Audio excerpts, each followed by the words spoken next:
Bonjour, bonsoir à tous et bienvenue dans ce point culture qui n'a rien à voir avec Pokémon. Oui, en voyant le titre, vous vous êtes dit, des Pokémon dans la vraie vie? Trop cool, maman, je pars à l'aventure! Mais enfin, tu as 26 ans! Je t'encule, maman! Eh ben non, personne n'enculera sa maman aujourd'hui car les Pokémon n'existent toujours pas, mais ce qui existe, ce sont des animaux tellement étranges que oui, on les croirait venus d'un monde fictif, d'une autre dimension. Et puis quand il s'agit de citer des animaux, on peut aller jusqu'à combien? Une bonne centaine si on s'y connaît un peu? Et il en existe 10 millions. Environ. Y'en a plus de très beaucoup que tu peux attraper ou pas. Devenir maître animal, ça n'existe pas. Éléphant, migale, moustique, otarie, canard, hippopotame, macaque, souris, papillon, abeille, rhinocéros, méduse, cobra, tapenoir, albatros. Alors faisons un tour de 30 animaux étonnants qui existent bel et bien et que vous ignorez peut-être. Numéro 1, l'oiseau lyre. L'oiseau lyre est un oiseau d'Australie et le plus gros oiseau de tous les passereaux. Les passereaux représentent la moitié des oiseaux. En effet, si on exclut les oiseaux qui volent pas, les perroquets, les rapaces, les pingouins, les manchots, les flamands, bon, les oiseaux, il y en a déjà beaucoup. Bah, les passereaux, c'est ceux qu'il y en a le plus beaucoup. Comment je fais pour me noyer dans une idée aussi simple? L'oiseau lyre a la particularité de pouvoir mimer des sons qu'il a entendus. Alors ça peut être assez impressionnant, comme quand il imite d'autres oiseaux. Ça peut être très impressionnant quand il imite des bruits de chantier. Et ça peut être très impressionnant quand il fait ça. Et encore plus impressionnant... Sparta! Non bon ok là je déconne, mais pour les trois premiers, c'est vraiment un truc que l'oiseau lyre est capable de faire. Numéro 2, l'axolote. Moche, certes, mais pas seulement. L'axolote a la particularité de pouvoir vivre toute sa vie à l'état larvaire, comme moi. Autoclash de l'enfer. Pour faire simple, si on veut mettre des mots sur l'évolution d'une bestiole, l'état larvaire précède l'état adulte chez énormément d'animaux comme les amphibiens, les crustacés, les mollusques, les poissons, et chez les insectes, mais chez eux, il existe un stade intermédiaire appelé la nymphe, la pupe ou la chrysalide. La plupart des animaux ont besoin de devenir adultes pour se reproduire, mais non. Mais l'axolote est un des rares animaux à pouvoir se reproduire alors que son développement n'est pas complet. L'axolote est un animal en danger, mais je reviendrai sur les statuts de conservation plus tard. Numéro 3, la crevette pistolet. J'ai pas l'impression de t'avoir demandé de parler de moi, fils de pute. La vraie crevette pistolet maintenant. La crevette pistolet est, comme son nom l'indique, un crustacé, mais comme son nom ne l'indique pas, ce n'est pas une crevette avec un pistolet, c'est une crevette équipée d'une pince très spéciale. Parlons physique. La pince de la crevette pistolet se referme à une vitesse de 20 mètres par seconde. L'eau entre les deux pinces est donc propulsée en jet de 30 mètres par seconde, ou 110 km/h si vous préférez, vitesse suffisante pour créer une cavitation hydrodynamique. Une cavitation, c'est ce qu'il se passe quand l'eau est soumise à une grosse baisse de pression. Fait bizarre, plus la vitesse d'un fluide augmente, plus sa pression diminue. Alors, j'ai arrêté la physique en secondes, soit il y a 10 ans, donc je parle ici en profane, mais apparemment, ça a l'air d'être le cas et ça s'appelle l'effet Venturi. Bon, ça c'est le diagramme de phase de l'eau, avec ici la pression et ici la température. Mettons que l'eau se trouve ici, à une pression et une température qui font qu'elle est liquide. Grosse baisse de pression, piouf! L'eau passe à l'état de vapeur. Pour être très clair, elle bout, créant une bulle de vide. Et si vous êtes aussi aristotélicien que moi, vous savez que la nature a horreur du vide. Et donc, qu'est-ce qu'il se passe quand il y a du vide? Et une implosion, qui génère de l'énergie atomique, une pression énorme et un poids chaud à plusieurs milliers de degrés. Donc quoi qu'il se trouve ici, ça a peu de chances de s'en sortir. Numéro 4, la méduse boîte, qui comme son nom l'indique est une méduse, mais comme son nom l'indique beaucoup moins, n'est pas une boîte. Vous êtes-vous déjà demandé quel est l'animal le plus venimeux du monde? Si vous êtes comme moi, quand on vous dit venin, vous pensez Pokémon poison. Et si vous n'avez pas l'esprit totalement corrompu par le merchandising de masse de ce début de siècle, vous pensez plutôt serpent, araignée, scorpion, saloperie de ce genre. Mais la palme de l'animal le plus venimeux revient à la Chironex fleckiri, aussi connue sous le nom de cuboméduse d'Australie ou guêpe de mer. Elle a un corps d'une trentaine de centimètres et 60 tentacules dégueulasses de 3 mètres de long pour 6 mm d'épaisseur, chacun recouvert de 5000 nématocystes. Oh. Oui, c'est un joli mot. Un nématocyste, c'est ça, un tout petit organe composé d'une hampe et d'un tube en spirale tout plein de venin. Alors comment ça se passe? Ta peau vient toucher ce petit bitonio appelé un cnidocyle. Oh. Oui, je sais. Ça a pour effet d'exciter le nématocyste, ce qui ouvre la capsule cnidoblastique. Oh. Ta gueule! Bon, le cnidoblast, c'est la cellule. Bref, la hampe jaillit du cnidoblast et pénètre la proie, et une fois à l'intérieur, elle se hérisse pour rester à l'intérieur. Là-dessus, le tube en spirale se développe par le bout de la hampe. Tout ça se passe en quelques millisecondes, et une fois à l'intérieur, le nématocyste se désagrège, ne laissant dans les tissus que le venin qui se répand, et là, ça pique! Non seulement ça fait un mal de chien, mais en plus ça peut provoquer une hyperkaliémie, et tuer un adulte en 2 à 5 minutes, soit un LD50 de 0,04 mg par kilo. Le LD50, c'est la dose létale médiane. On s'en sert pour mesurer la toxicité d'un venin. Une cuboméduse contient suffisamment de venin pour tuer 60 personnes. Alors en faisant mes recherches, j'ai trouvé des animaux dont le venin est plus foudroyant. La palme revenant au taipan du désert, un serpent. Mais ce serpent a élu domicile en plein milieu de l'Australie. Et bah, quand on a au moins 3 neurones actifs, on va pas au milieu de l'Australie. Sachant que l'Australie veut ta mort, hein, pour être clair, vous allez voir, on va y revenir. Alors que tomber sur une cuboméduse, c'est faisable si on est dans l'eau. Et la douleur est telle en cas de piqûre qu'on est paralysé et qu'on ne regagne pas la côte. L'animal du bonheur. Numéro 5, l'Atretokoana. Oui, j'utilise son nom latin car ce serpent n'a pas de nom vernaculaire. Mais si on devait lui en trouver un, je suggère de l'appeler le serpent à tête de bite.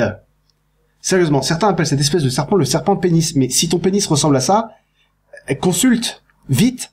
Si ton pénis a une bouche, c'est pas normal. J'en reviens pas de devoir formuler cette phrase à voix haute, mais si ton pénis a une bouche, c'est pas normal. Alors, je sais, il y a pas de normalité et il faut accepter chacun comme il est, mais non. Mais le serpent pénis mesure 75 cm. Alors, si ton pénis mesure 75 cm et a une bouche, bah, t'as explosé le record du monde, certes, et tu as besoin de soins. Numéro 6, le Moloch. Et le vrai Moloch, maintenant, c'est un petit lézard. Alors certes, c'est un petit lézard qui tire son nom d'un démon biblique, il n'y a pas de Belzébuth, d'Azazel ou d'Asmodée dans l'oreille animale, mais il y a un Moloch et on le trouve en... Mais contrairement à son apparence, le Moloch n'est pas dangereux. Sauf si vous êtes une fourmi, mais je suis pas sûr que les fourmis regardent beaucoup de vidéos sur YouTube. Le Moloch compte d'ailleurs sur son apparence pour éloigner les prédateurs, et on n'a pas de mal à croire que ça marche. Vous voyez manger ça? Le Moloch est une jolie démonstration d'évolution défensive. Il est couvert d'épines, ce qui dissuade les prédateurs, il peut se gonfler, ce qui les dissuade aussi, il est de la même couleur que son environnement, et il a une espèce de fausse tête dans le dos. Ouais, voilà, plus ou moins comme ça. Fausse tête qu'il exhibe en cas de danger, à se demander pourquoi ce n'est pas un Pokémon.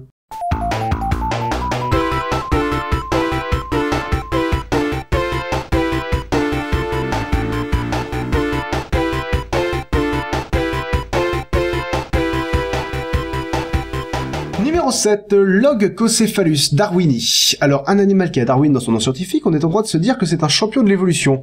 Bon, vous voyez les autruches, ce sont des oiseaux qui ne peuvent pas voler. Et ben, le poisson chauve-souris à lèvres rouges, c'est un poisson qui peut pas nager.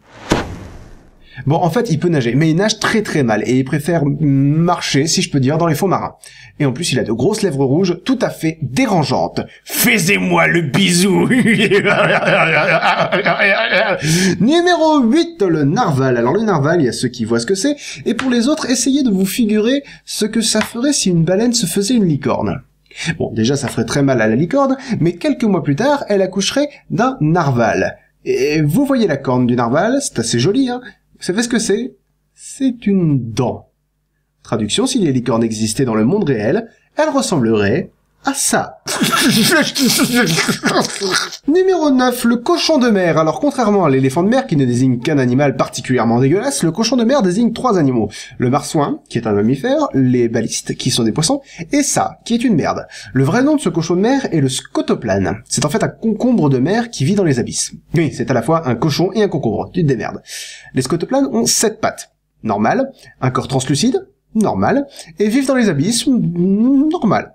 Oui, les abysses, tiens, parlons-en, parce que vous l'ignorez peut-être, mais les scientifiques sont mieux renseignés sur la surface de la Lune que sur les profondeurs de nos océans. Les scientifiques aiment mettre des étiquettes sur les trucs. Alors, les gros ploufs sont divisés en 4 zones. La zone littorale, la zone bathyale, la zone abyssale et la zone hadale. On trouve les scotoplanes ici. Du coup, ils bouffent quoi? Ben, du sable. Enfin, des sédiments. C'est un peu plus charmant que d'autres bestioles, genre les vampires des abysses, qui sont des poulpes qui mangent des morts. J'aime les noyer. Avec du ketchup. Numéro 10, on reste dans l'eau et dans les bestioles dégueulasses avec le requin lutin. J'aime bien le nom parce que c'est assez menteur. On vous dit requin, vous pensez poisson, danger, les dents de la mer, Sharknado, mais on vous dit lutin. Vous pensez Noël, joie, farce, et du coup on vous dit requin lutin, vous pensez ne vous méprenez pas, c'est un requin, mais c'est un requin farceur. On sait très peu de choses sur cette espèce de cauchemar. Il mesure dans les 4 mètres, il mange d'autres poissons, en plus de manger ton âme, et il est ce qu'on appelle un fossile vivant. Un fossile vivant est une espèce présentant des caractéristiques communes avec des espèces éteintes. Les scientifiques n'aiment pas le terme de fossile vivant parce que ça sous-entend que les espèces en question n'ont pas évolué. Or, contrairement à Éric Zemmour ou Christine Boutin, ces espèces ont évolué depuis ces derniers siècles. Numéro 11, certains animaux sont mignons, comme les ours, les koalas ou les loutres. Certains animaux sont dégueux, comme les requins lutins, les éléphants de mer ou les dindons. Mais comment classer un mix des deux? Non, parce qu'il n'existe pas de poulpe hamster, ni de chaton migale, mais il existe une fourmi panda. Du coup, on fait quoi? Non, parce qu'on parle d'un insecte poilu de 3 cm, dont la piqûre est très douloureuse, donc c'est une horreur, mais c'est déguisé en panda. Les pandas, c'est genre l'incarnation du mignon, après les loutres, et les chatons, et Jenna Coleman.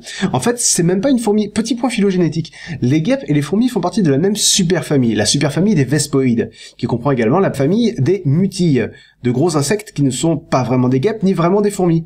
Les superfamilles, c'est pas fréquent. Généralement, il y a les règnes, les embranchements, les classes, ordres, familles, genres et espèces. Mais quand c'est compliqué, on rajoute des trucs. Sous-classe, infra-ordre, et donc superfamille dans ce cas. En l'occurrence, il y a moins de différence entre un tigre et un chat, qui sont tous les deux des félidés, qu'entre une fourmi panda et une fourmi. Par contre, numéro 12, il y a autant de différence entre un tigre et un chat qu'entre un chien et un chien vivérin. Et autant la fourmi panda, c'est une fourmi qui se déguise en panda, autant le chien vivérin, il te regarde et il fait « Un chien ? Je t'emmerde, je suis un raton laveur, ok ?» D'ailleurs, le nom latin de chien vivérin, qui est en fait un nom grec pour des raisons qui m'échappent, bref, son nom scientifique veut dire raton laveur, qui ressemble à un chien. Mais techniquement, c'est plus un chien qui ressemble à un raton laveur. Vous avez remarqué, les noms scientifiques des animaux sont souvent marrants. Le narval, par exemple, une dent, une corne. Le scotoplane, vole dans les ténèbres. Et le chien, chien. D'ailleurs, je remarque qu'on parle assez peu de mammifères, donc restons-y pour le numéro 13, et le cerf huppé. Alors, la fourmi panda n'est pas une fourmi, le chien vivérin n'est pas un chien, est-ce que le cerf huppé est un cerf? Nope. Toujours pareil, même famille, pas même espèce. Et là, pour le coup, le nom scientifique est explicite. Et la fausse, ça veut dire cerf, le suffixe odus, c'est pour quand l'animal a des dents spécifiques, et oui, spécifique, on y est, je pense.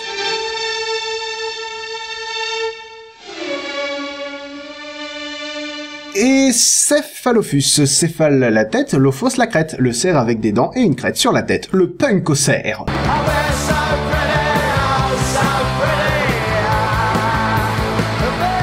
Numéro 14, la gerboise du Gobi. La gerboise du Gobi est-elle une vraie gerboise? Là oui. Et qu'est-ce qu'elle a de particulier? Eh bien, regardez cette photo, c'est subtil. Si vous faites assez attention, vous devriez remarquer un détail insolite. Déjà, elle se déplace sur ses pattes arrière, et en plus, c'est un peu la Dumbo des rongeurs. Et sinon, il n'y a rien d'autre à dire, elle a rien de marrant, à part qu'elle peut se servir de ses oreilles comme de couverture.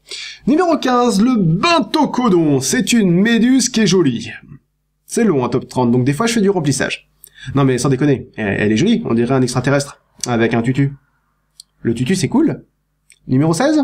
Allez, numéro 16. Numéro 16, le crabe de cocotier. Question traditionnelle, est-ce que le crabe de cocotier est un crabe? Non, c'est un Bernard l'ermite. Qu'est-ce qu'il a de particulier? C'est le plus gros arthropode terrestre. Gros comment, me direz-vous? Eh bien, gros comme dégueulasse. Putain, quelle horreur. Enfin, d'un côté, si on veut positiver, les arthropodes sont un embranchement assez vaste. Un autre embranchement costaud, c'est les chordés, représentés en majorité par les vertébrés. Et le plus gros vertébré terrestre, c'est les éléphants. Donc bon, on aurait pu se retrouver avec des saloperies de plusieurs tonnes. Bon, est-ce que cette espèce de monstre a d'autres caractéristiques dégueu? Oui, il mange des cadavres. Bon, des fruits, des œufs, des plantes et des cadavres de rats. Et il a un odorat hyper développé. Et son nom latin, c'est Birgus latro, qui signifie brouette voleuse. Les voies de la dénomination taxinomique sont impénétrables. Numéro 17, la grenouille arlequin. Est-ce une grenouille? Oui. Est-ce un arlequin? Comment tu peux te poser la question? C'est un amphibien qui vit en Amazonie et qui a la particularité d'être venimeux. Oui, parce que si l'Australie veut ta mort, l'Amazonie aussi. Et que dire de ces bestioles? Eh bien, elles sont en voie de disparition. Parlons-en. La liste rouge de l'Union internationale pour la conservation de la nature établit 7 niveaux de préoccupation pour les animaux et les végétaux. List concern, ou préoccupation mineure, par exemple le moustake. Non, pas le moustique, le moustake, c'est un singe. Ensuite, les espèces quasi menacées. C'est pas encore la merde, mais on y arrive. Par exemple, le bison. Ou si vous préférez son nom scientifique, le bison-bison. Ensuite, on arrive aux espèces pour lesquelles ça craint. D'abord, les espèces vulnérables, comme par exemple le pandarou.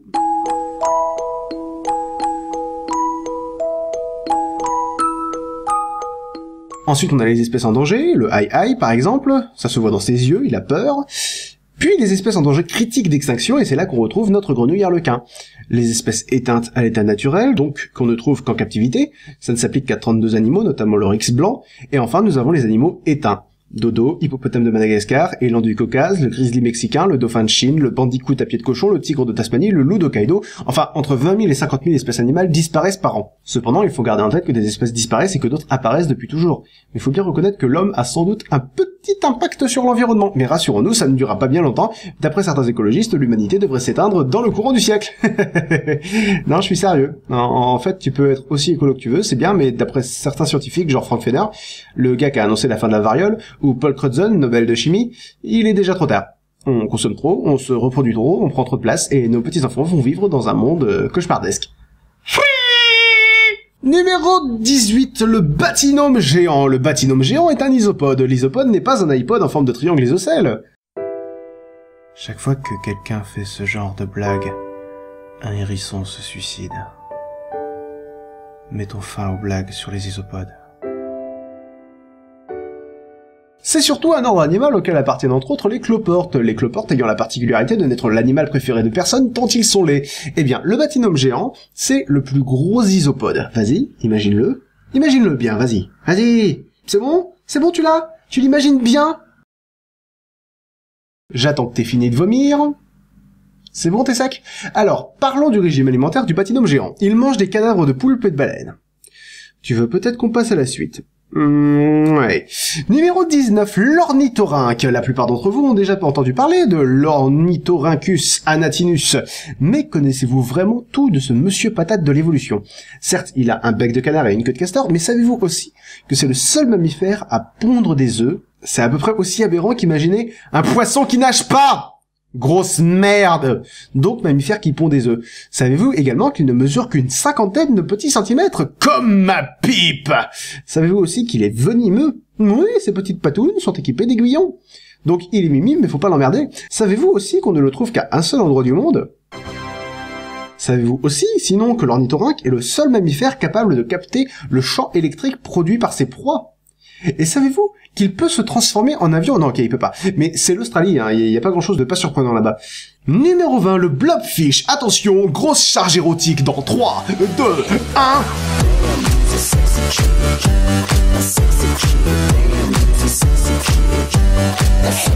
C'est un poisson des abysses qu'on trouve au large de...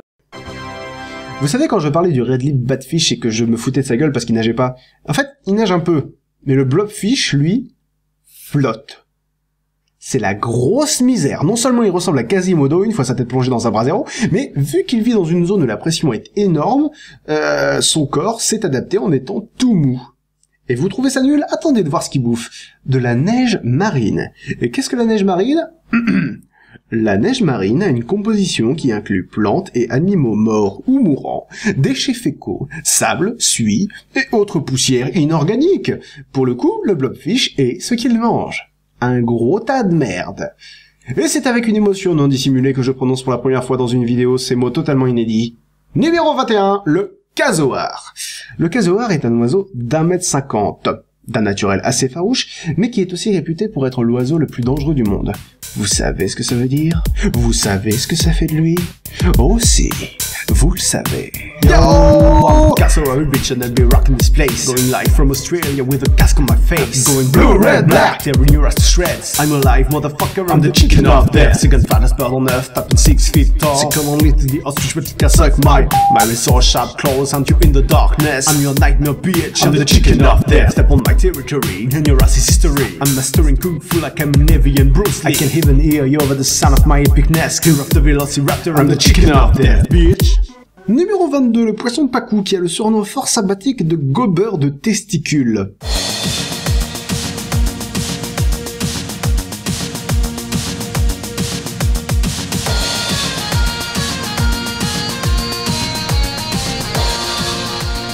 Pourquoi est-ce que ce poisson est appelé ainsi? Eh bien pour une légende urbaine, on raconte l'histoire de Papou mort par exsanguination après castration par la morsure d'un pacou.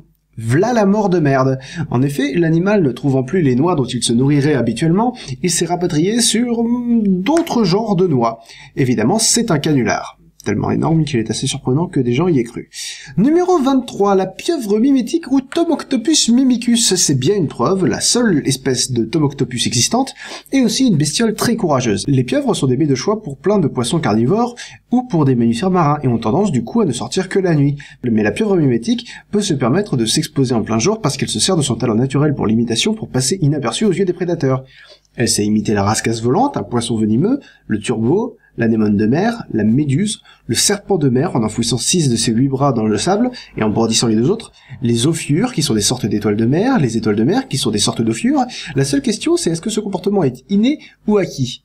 Pour faire court, l'acquis c'est ce qu'on apprend et l'inné c'est ce qu'on sait avant d'apprendre quoi que ce soit. Par exemple, respirer c'est de l'inné. Vous avez pas besoin qu'on vous apprenne qu'il faut respirer pour savoir que dans l'ensemble, c'est mieux. Mais parler, c'est acquis. Vous n'allez pas vous exprimer spontanément si personne ne vous l'apprend.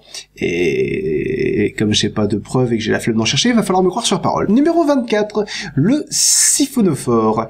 Vous êtes-vous jamais interrogé sur les records du monde animal? Bien sûr que non, vous avez une vie. Et ça tombe bien, je suis là pour m'y intéresser pour vous. Vous savez que le plus gros animal, c'est la baleine bleue avec ses 30 mètres et ses 150 tonnes. Vous savez sûrement que le plus gros mammifère terrestre est l'éléphant. Vous savez grâce à moi que le plus gros arthropode, c'est fils de pute. Mais connaissez-vous l'animal le plus long du monde?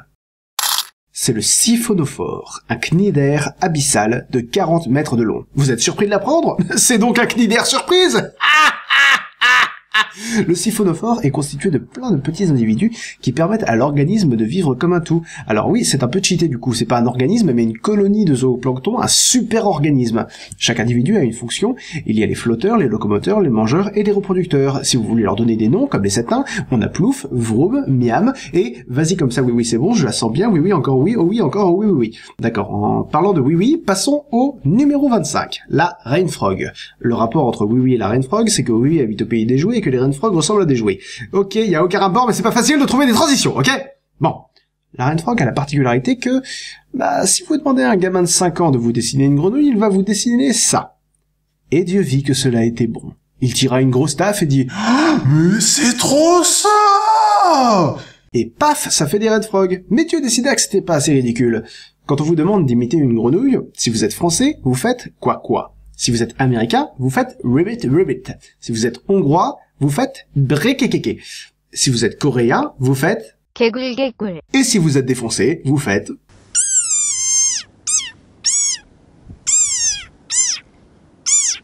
Numéro 26, la grenouille des bois. Oui, encore une grenouille, mais cette grenouille-là a la particularité d'être sponsorisée par Findus. Pourquoi donc? Parce qu'elle est la seule grenouille capable de survivre au froid polaire de l'Alaska. Elle passe tout l'hiver littéralement congelée, son cœur ne bat plus, son sang ne circule plus, c'est l'amphibienne des neiges.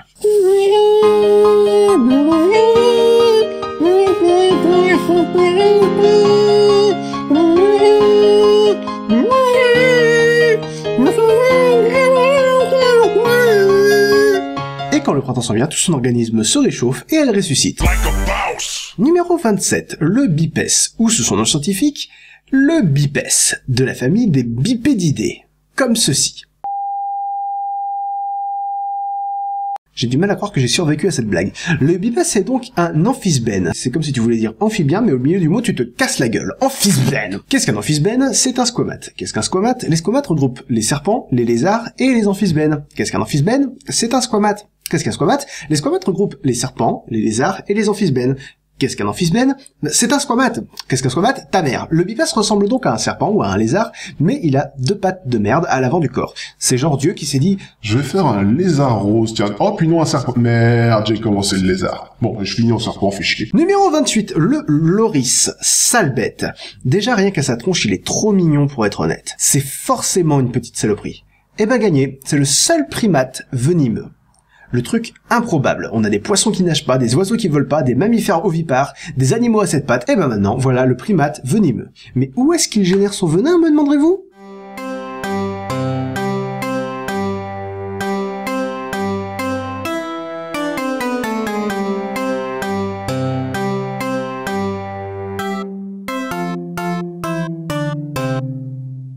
La bonne réponse était les coudes. Voyons où on en est sur l'échelle de l'improbabilité. Ah, nous sommes à 1 bipes et demi. Numéro 29, attention, on attaque du très lourd. Figurez-vous l'animal le plus résistant du monde. Figurez-vous la plus grosse force de la nature. Présents sur la Terre depuis plusieurs centaines de millions d'années, ils ont survécu à 5 extinctions de masse. 99% des espèces animales n'ont pas traversé ces extinctions, eux si. Nous parlons des oursons d'eau. Ou tardigrades. C'est un peu moins ridicule. Pourquoi dis-je que ce sont des survivors? Eh bien, ces bestioles de 1,5 mm maximum sont capables de survivre dans des conditions extrêmes. On en trouve sous l'équateur comme au pôle, sur l'Everest comme dans les abysses, et ils sont capables de vivre quelques mois. Bon, ça c'est pathétique. Mais les oursons d'eau sont surtout capables de vivre en cryptobiose, c'est-à-dire d'arrêter leur organisme. Mais c'est pas comme les grenouilles des bois, hein. Non, non, non, pas de congélation. Ici, on parle de dessèchement. Les oursons d'eau se replient sur eux-mêmes et restent en boule parfois pendant des décennies et reviennent à la vie quand on les réhydrate. Si tu leur infliges une pression de 1000 atmosphères, soit 1 tonne par centimètre carré, soit 10 kilos par millimètre carré, et je vous rappelle que la bestiole mesure 1 millimètre, elle survit. D'après Wikipédia, la valeur moyenne de la surface d'un corps humain est de 1,7 m², ça voudrait dire qu'à notre échelle, on nous infligerait une pression de 20 000 tonnes, ça fait 2 tours Eiffel sur ta gueule, mec! Ils peuvent survivre plusieurs jours à moins 270 degrés, c'est presque le zéro absolu, la température la plus basse atteignable physiquement. Ils peuvent survivre dans l'espace, dans le vide intersidéral. Ils peuvent survivre dans des environnements de 10 000 sieverts. Ça vous parle pas? Les liquidateurs de Tchernobyl qui ont fabriqué le dôme de protection après l'explosion ont reçu 6 sieverts et sont morts dans le mois. 6 sieverts pour un tardigrade, c'est l'équivalent de 2 ou 3 millisieverts pour nous, c'est-à-dire l'équivalent d'une mammographie. Et si tu les exposes à une température de plus de 1000 degrés, ils brûlent. Ouais, ils ont leurs limites quand même. Si tu les crames, ils crament, faut pas abuser. Mais enfin, ils tiennent jusqu'à 150 degrés quand même. Et on continue et on conclut sur la survie de grands malades avec le numéro 30, le Dipneust. Bon, c'est dommage qu'il passe après le tardigrade parce que du coup il fait un peu tarlouse. Mais c'est une tarlouse de l'extrême. En fait, c'est un poisson. Un poissous de l'extrême. Bon, ils sont moches. Mochous de l'extrême. Ils sont moches et visqueux. Viscous de l'extrême. Ce jingle va devenir pénible. Présents sur la Terre depuis le Dévonien, donc pour ceux qui se rappellent le pan culture sur les dinosaures, ici, ils ont survécu à 4 extinctions de masse et habitent aujourd'hui dans l'hémisphère sud, Amérique du Sud, Afrique et ils ont des poumons. Oui, des poissons qui ont des poumons. Ce sont donc des poissons qui peuvent survivre hors de l'eau. Mieux que ça, ils creusent des terriers quand le temps devient sec pour échapper à la chaleur et s'enferment dans un cocon de mucus qui leur permet de survivre pendant des mois en se nourrissant de leurs propres muscles. C'est sur cette anecdote dégueulasse que se termine notre tour d'horizon des animaux insolites. N'hésitez pas à donner votre point de vue et à en suggérer d'autres dans les commentaires. Je rappelle que le youtubeur n'est pas un animal. Enfin si, à strictement parler, c'est un homo sapiens, un primate donc. Un peu comme les naziques, mais en moins ridicule et en beaucoup plus dangereux. Mais comme on sera éteint dans 100 ans, entraînant des millions d'espèces dans notre chute, tout va bien! Je suppose. À la prochaine tout le monde, ciao!